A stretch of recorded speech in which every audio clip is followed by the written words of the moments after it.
Lições bíblicas, segundo trimestre de 2025, e o Verbo se fez carne. No princípio era o Verbo, e o Verbo estava com Deus, e o Verbo era Deus. Ele estava no princípio com Deus. A CPAD, a Casa Publicadora das Assembleias de Deus. A aula de hoje, a aula de número 12. Estamos chegando pertinho do final desse trimestre. Do julgamento à ressurreição. Vamos ver o texto áureo. Lembrando que estamos vendo o Evangelho de João, e eu sei que você tem lido, você tem estudado, meditado, relido, compreendido mais, depois desse tempo, esse trimestre todo falando sobre isso. Tomaram eles, pois, a Jesus, e ele próprio carregando a sua cruz, saiu para o lugar chamado Calvário, também conhecido como Gólgota em hebraico, onde o crucificaram, e com ele outros dois, um de cada lado, e Jesus no meio deles. Pilatos escreveu também um título e o colocou no cimo da cruz. O que estava escrito era: Jesus Nazareno, o Rei dos Judeus. Muitos judeus leram este título, porque o lugar em que Jesus fora crucificado era perto da cidade, e estava escrito em hebraico, latim e grego. Os principais sacerdotes diziam a Pilatos: não escrevas Rei dos Judeus, e sim que ele disse: sou o Rei dos Judeus. Olha a resposta de Pilato, irmãos. O que escrevi, escrevi. Iesus Nazarenus Rex Iudeorum é a abreviação em latim da frase Jesus Nazareno, Rei dos Judeus. INRI. Essa inscrição era frequentemente colocada na cruz de Jesus Cristo, indicando o motivo da sua condenação, conforme a tradição cristã. Ou seja, ele foi condenado por ser o Rei dos Judeus. Depois, vendo Jesus que tudo já estava consumado para se cumprir a Escritura, disse: tenho sede. Estava ali um vaso cheio de vinagre. Embeberam de vinagre uma esponja, fixando-a num caniço de sopo, lhe chegaram à boca. Quando, pois, Jesus tomou o vinagre, disse: está consumado. E, inclinando a cabeça, rendeu o espírito. Pai, o Senhor fez tudo o que tinha que fazer por nós naquela cruz. Agora, Senhor, nos ensina a desfrutar, Deus, da Tua presença, do Teu amor, da Tua misericórdia, do Teu perdão, da salvação. Ensina o meu irmão, a minha irmã, aqueles que vierem a crer no Senhor, Deus, a confiar, Deus, na Tua palavra, a exercitar a fé, porque sem fé é impossível agradar ao Senhor. Nós, papai, com o coração agradecido por todo esse tempo que temos ministrado, Pai, essas aulas, nós rendemos graças ao Teu nome, Deus, e colocamos mesmo, Deus, no Teu altar as nossas vidas, Deus, para servir, Deus, de exemplo para as pessoas em todo o tempo. Em nome de Jesus, abençoa o meu irmão, a minha irmã com saúde, com graça e com paz, Pai. Em nome de Jesus. Vamos lá para a introdução, queridos. Quando tocamos no assunto da obra de Cristo, dois momentos cruciais que culminam esse assunto são sua morte na cruz e, posteriormente, a sua ressurreição. Sem este último, ou seja, sem a ressurreição, a esperança da salvação seria anulada, haja vista ser necessário Cristo vencer as amarras da morte. É importante compreender o propósito da morte e ressurreição de Cristo nesse contexto. Enquanto sua morte como Cordeiro de Deus, que tira o pecado do mundo, atende à justiça divina, por outro lado, sua ressurreição aponta para a esperança da vida eterna. Se Cristo ressuscitou dos mortos, a doutrina da ressurreição está então fundamentada. Logo, todos que creem em Jesus têm assegurado o direito à ressurreição para a salvação eterna no dia em que Cristo voltar para arrebatar a sua igreja. É por causa da ressurreição de Jesus que temos a esperança da nossa ressurreição. Pois se morremos antes da sua vinda, ressuscitaremos quando a trombeta soar, na ocasião do arrebatamento dos salvos. Leia a carta de Paulo aos Tessalonicenses para você entender esse momento. Nós, aqueles que morreram em Cristo, sendo arrebatados para junto do Senhor. Tá bom? Não dá tempo de explicar sobre isso, mas você pode pegar aí 1ª e 2ª Tessalonicenses, pode ler as 2 cartas, é rapidinho, são 5 capítulos e você consegue entender e compreender um pouquinho mais sobre isso. Apesar de muitos estudiosos do meio secular questionarem ou até mesmo negarem a ressurreição de Jesus, temos a promessa bíblica de que nossa esperança não será malograda, frustrada, ou seja, decepcionarmos com isso que nós confiamos. Guardemos firme a confissão da esperança, olha o que está escrito em Hebreus, sem vacilar, pois quem fez a promessa é fiel. Eu coloquei o restinho para você se deliciar nisso. Consideremo-nos também uns aos outros, para nos estimularmos ao amor e às boas obras. Não deixemos de congregar-nos. Olha o aviso aí, gente. Como é costume de alguns, antes façamos admoestações e tanto mais quanto vedes que o dia se aproxima. Que dia é esse? A volta do Senhor para nos buscar. Nesses últimos dias, os crentes são convocados à vigilância quanto à santificação e a buscarem a renovação espiritual. Lembra que eu falei? Eu falo, mas para mim passa primeiro. E eu lembro que eu preciso me santificar. Eu preciso ter pensamentos que venham de acordo com o Senhor. Eu preciso pensar nas coisas do alto. Eu preciso refrear a minha língua se eu quiser viver dias felizes, como Pedro disse. Eu preciso dizer aquilo que edifica, aquilo que glorifica a Deus. E muitas vezes eu não consigo. E aí eu falo, meu Deus, não devia ter falado, não devia ter pensado. E Deus, Ele vem com a providência. Ele pode te capacitar em todo o tempo para o exercício de uma fé genuína, sadia, tendo em vista que o arrebatamento dos santos pode recorrer a qualquer momento. Os eventos relacionados com a prisão, crucificação, a morte e a ressurreição de Jesus transcendem meros relatos históricos. Preste atenção nisso. Foi a manifestação do amor divino por cada um de nós. São verdades que transformam e influenciam a fé cristã. Entender o sacrifício de Cristo enriquece a nossa gratidão e dedicação a Deus. Agora, mais do que nunca, somos motivados a viver em novidade de vida, com a devida consciência do preço que foi pago pela nossa redenção e da vitória que Ele nos proporciona. Precisamos estar convictos disso. Que a nossa fé se fortaleça e a nossa esperança se renove ao recordarmos que Jesus triunfou sobre a morte. Agora vamos fazer um resumo do que estava acontecendo, do contexto histórico ali.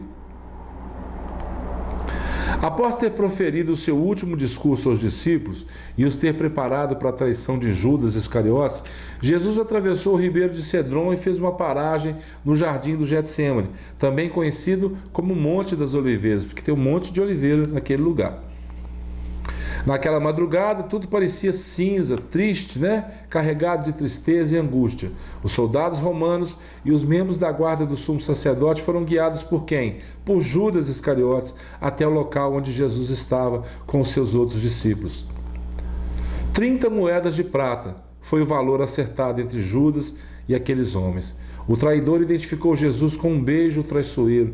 Jesus era tão comum no meio deles que Judas precisou fazer isso, indicando aos soldados romanos quem ele era, levando-o à prisão e conduzindo até Anás, sumo sacerdote, para ser interrogado. E tudo isso foi feito à noite, não era permitido isso. Em seguida, depois de ter sido agredido, o nosso Senhor foi levado perante o governador Pilatos, que a princípio questiona a acusação feita pelos judeus.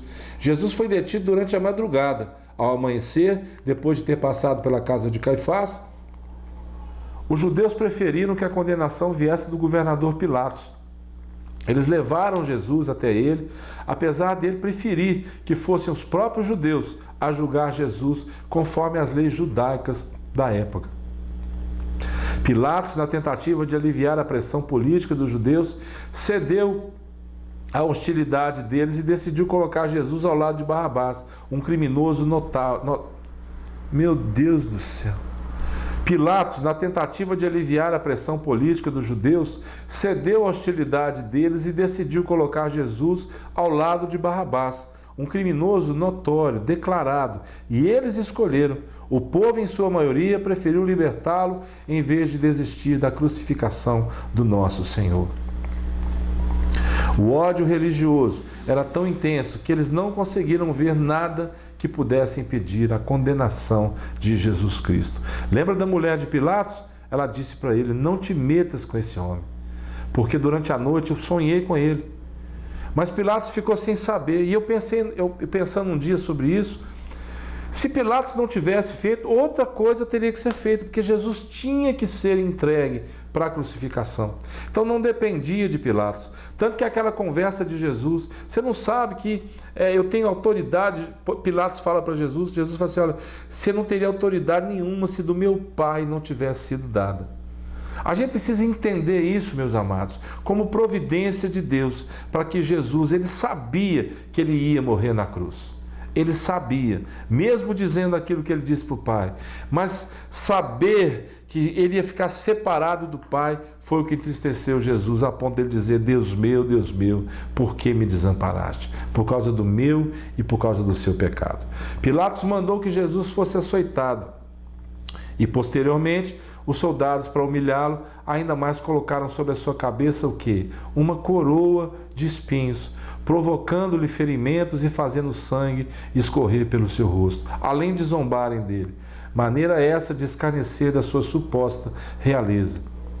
O instrumento usado para os castigos era um chicote com tiras de couro e pontas afiadas com pedras, lascas de pedra, tinha pedaços de ossos, tinha ferro, tinha tudo na ponta daquele chicote. E Jesus sofreu através desses flagelos.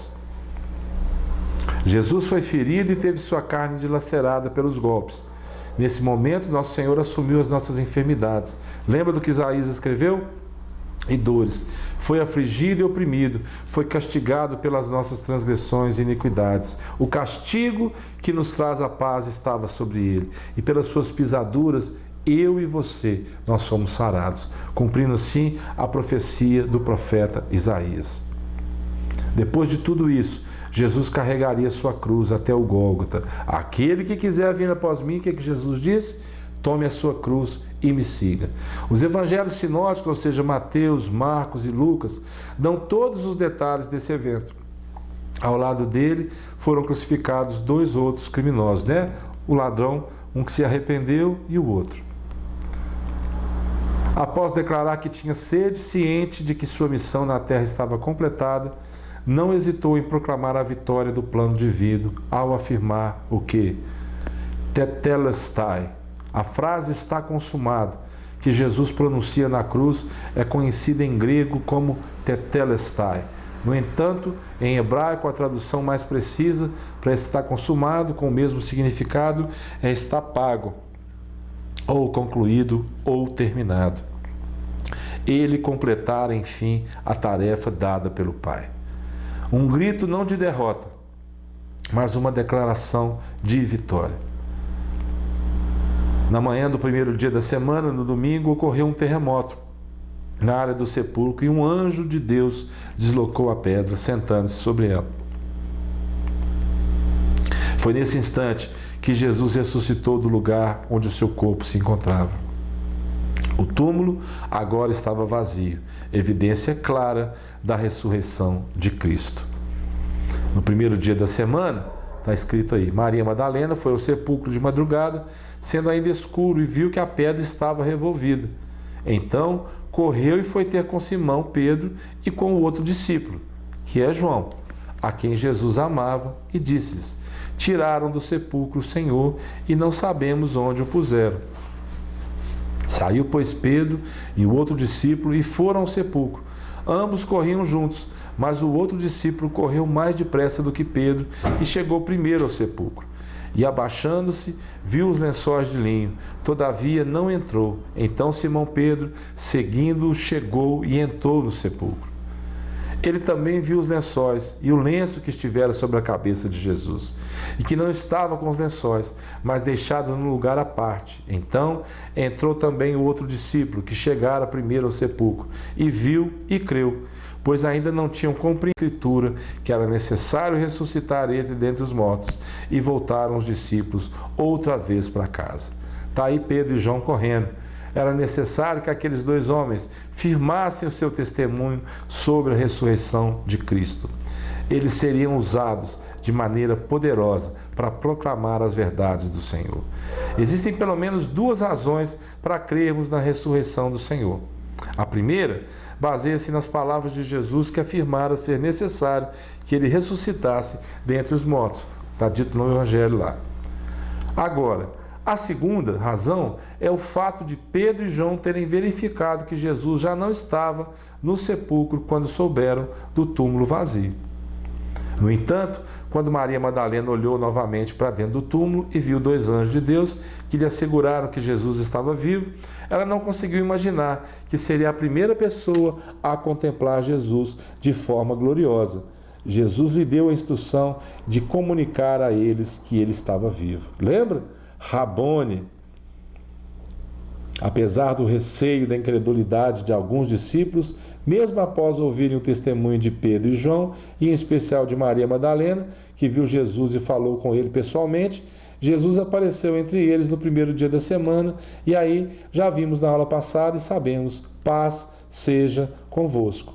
O que ele sempre carregou junto com ele, agora com os discípulos, já sabendo que ele estava morto e que ele tinha ressuscitado. Seria impossível permanecer incrédulo depois das aparições e manifestações do Cristo ressurreto. Testemunhas vivas de tudo o que ele fez. Vamos lá para a conclusão. A ressurreição do Senhor Jesus é o evento mais significativo do Novo Testamento. À luz desse fato, somos encorajados a manter a nossa fé, pois depositamos a nossa esperança naquele que triunfou sobre a morte de forma definitiva. Porque ele vive, eu posso crer na manhã. Fazemos parte do corpo de Cristo. Lembre-se disso, meu querido, minha querida. Não tenha medo. Jesus disse para Marta: se creres, verás a glória de Deus. Tem 4 dias que meu irmão morreu. Tenha medo não, filha. Se você crê, e essa palavra eu deixo para você, meu irmão e minha irmã, se você crê, você vai ver a glória de Deus.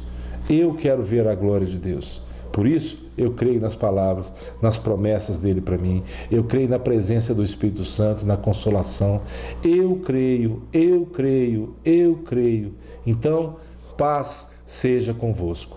Que o Senhor te abençoe. Fique em paz e até a próxima aula e última gravação que vamos fazer, e depois Deus vai nos permitir mudar o sistema dessas aulas, tá bom? Eu falei com você, espero que você esteja orando para que você realmente possa desfrutar disso lá na congregação ou pelo YouTube depois gravado também. Que o Senhor te abençoe. Fique em paz e até a próxima aula em nome de Jesus.